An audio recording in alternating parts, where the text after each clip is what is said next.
ഒരു കഥ പറയാറുണ്ട്. സാധാരണ അസ്മായി എന്ന് പറഞ്ഞ വലിയ പണ്ഡിതനാണല്ലോ. അസ്മായി ഒരിക്കൽ ഖുർആൻ ഇങ്ങനെ ഓതുകയാണ്.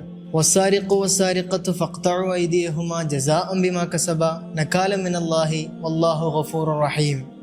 ഇതിങ്ങനെ തൊട്ടടുത്തിരുന്ന അറാബി കേൾക്കുമ്പോൾ അറാബി ചോദിക്കാണ്, മാ ഹാദൽ കലാം, ഇത് ആരെ കലാമാണ്? കലാമു മൻ ഹാദ? ഈ അറാബി ഹാഫിളായിരുന്നു? അല്ല, അറാബിക്ക് ഖുർആനൊന്നും അറിയില്ല. അപ്പം ഇങ്ങനത്തെ ഒരു കലാം കേട്ടപ്പോൾ ചോദിക്കാണ്, കലാം മൻ ഹാദ? അസ്മായിന്റെ മറുപടി, ഹദ കലാമുല്ലാ.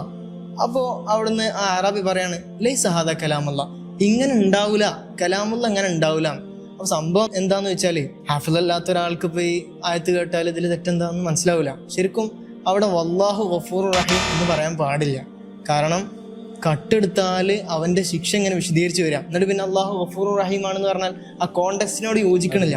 അവിടെ ഏറ്റവും യോജിക്കുന്ന ഉപയോഗം അല്ലാഹു അസീസുൻ ഹക്കീം എന്നാണ്. അതാണ് ശരിക്കും ആയത്തിലുള്ളത്.